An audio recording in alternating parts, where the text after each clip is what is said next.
ಬಂಧನ ಭೀತಿಯಲ್ಲಿದ್ದ YouTuber ಸಮೀರ್ಗೆ big relief ಸಿಕ್ಕಿದೆ. ಸಮೀರ್ಗೆ ನಿರೀಕ್ಷಣಾ ಜಾಮೀನು ಮಂಜೂರು ಮಾಡಿ ಮಂಗಳೂರು ಕೋರ್ಟ್ ಆದೇಶ ಹೊರಡಿಸಿದೆ. ಧರ್ಮಸ್ಥಳ ವಿರುದ್ಧ ಸುಳ್ಳು ಸುದ್ದಿ ಪ್ರಚೋದನೆ ಆರೋಪ ಸಂಬಂಧ ಯೂಟ್ಯೂಬರ್ ಸಮೀರ್ನ ಬಂಧಿಸಲು ಧರ್ಮಸ್ಥಳ ಠಾಣೆ ಪೊಲೀಸರು ಮುಂದಾಗಿದ್ರು.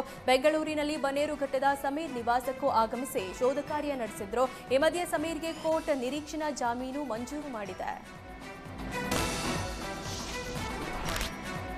ಧರ್ಮಸ್ಥಳದಲ್ಲಿ ನೂರಾರು ಶವ ಹೂತಿಟ್ಟ ಆರೋಪ ಸಂಬಂಧ ಅನಾಮಿಕನ ವಿಚಾರಣೆ ಮುಂದುವರೆದಿದೆ. ಸರ್ಕಾರದ ಸೂಚನೆ ಹಿನ್ನೆಲೆ ಶವ ಶೋಧಕ್ಕೆ ಬ್ರೇಕ್ ಹಾಕಿರುವ ಎಸ್ಐಟಿ ಅನಾಮಿಕನನ್ನ ತೀವ್ರ ವಿಚಾರಣೆಗೆ ಒಳಪಡಿಸಿದೆ. ಬೆಳ್ತಂಗಡಿ ಎಸ್ಐಟಿ ಕಚೇರಿಗೆ ಪ್ರಣವ್ ಮೊಹಂತಿ ಭೇಟಿ ನೀಡಿದ್ದು, ಮೊಹಂತಿ ಭೇಟಿ ಬೆನ್ನಲ್ಲೇ ವಕೀಲರ ಜೊತೆ ಮಾಸ್ಕ್ ಮ್ಯಾನ್ ಆಗಮಿಸಿದ್ದು ಅನಾಮಿಕನ ವಿಚಾರಣೆ ಮುಂದುವರೆದಿದೆ.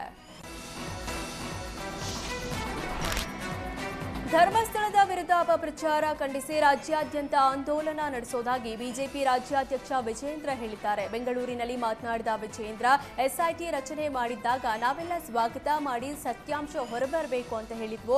ಆದರೆ ಇದನ್ನೇ ಅಸ್ತ್ರ ಮಾಡಿಕೊಂಡಿರೋ ಕೆಲವರು ಅಪಪ್ರಚಾರ ಮಾಡ್ತಿದ್ದಾರೆ. ಷಡ್ಯಂತ್ರದ ಹಿಂದಿರುವ ವ್ಯಕ್ತಿಗಳನ್ನ ಪತ್ತೆ ಹಚ್ಚುವಲ್ಲಿ ಸರ್ಕಾರ ವಿಫಲವಾಗಿದ್ದು, ಕ್ಷೇತ್ರದ ಅಪಪ್ರಚಾರ ಖಂಡಿಸಿ ಮುಂದಿನ 1 ವಾರ ಎಲ್ಲಾ ವಿಧಾನಸಭಾ ಕ್ಷೇತ್ರದಲ್ಲಿ ಹೋರಾಟ ಮಾಡ್ತೇವೆ ಅಂತ ವಿಜೇಂದ್ರ ಹೇಳಿದ್ರು.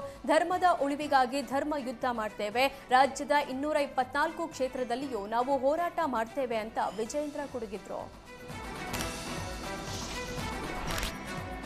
ಧರ್ಮಸ್ಥಳ ಕೇಸ್ಗೆ ಟ್ವಿಸ್ಟ್ ಮೇಲೆ ಟ್ವಿಸ್ಟ್ ಸಿಕ್ತಿದೆ. ಸುಜಾತಾ ಭಟ್ ಸುಳ್ಳಿನ ಸರಪಳಿ ಕಳಿಸುತ್ತಿರುವ ಹೊತ್ತಲ್ಲೇ ಅನಾಮಿಕಾ ದೂರುದಾರನ ವಿರುದ್ಧ ಮೊದಲ ಪತ್ನಿ ಸಿಡಿದೆದ್ದು ಸ್ಫೋಟಕ ಆರೋಪ ಮಾಡಿದ್ದಾಳೆ. ನನ್ನ ಪತಿ ಸುಳ್ಳು ಹೇಳ್ತಿದ್ದಾನೆ, ದುಡ್ಡಿನ ಆಮಿಷಕ್ಕೆ ಆರೋಪ ಮಾಡ್ತಿರ್ಬೋದು ಅಂತ ಅನಾಮಿಕನ ಮೊದಲ ಪತ್ನಿ ಹೇಳಿದ್ದಾಳೆ. ಧರ್ಮಸ್ಥಳ ಅಂದ್ರೆ ನಮ್ಮ ಮನೆಯವರಿಗೆಲ್ಲ ಪ್ರೀತಿ.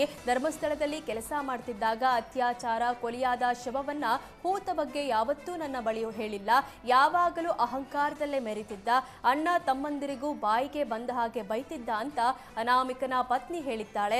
ಅನಾಮಿಕಾ ಮೋಸಗಾರ, ಸುಳ್ಳುಗಾರ, ಬೇರೆಯವರನ್ನ ಮದುವೆ ಮಾಡಿಕೊಳ್ಳಲು ನನಗೆ ಚಿತ್ರಹಿಂಸೆ ಕೊಟ್ಟು ಓಡಿಸಿದ್ದ. ಅನ್ನ ಕೊಟ್ಟ ಜಾಗಕ್ಕೆ ಈಗ ಅನ್ಯಾಯ ಮಾಡ್ತಿದ್ದಾನೆ. ದೇವಸ್ಥಾನದ ಹೆಸರು ಕೆಡಿಸ್ತಿರುವ ಅವನು ಹಾಳಾಗಬೇಕು ಅಂತ ಅನಾಮಿಕನ ಮೊದಲ ಪತ್ನಿ ಹೇಳಿದ್ದಾಳೆ.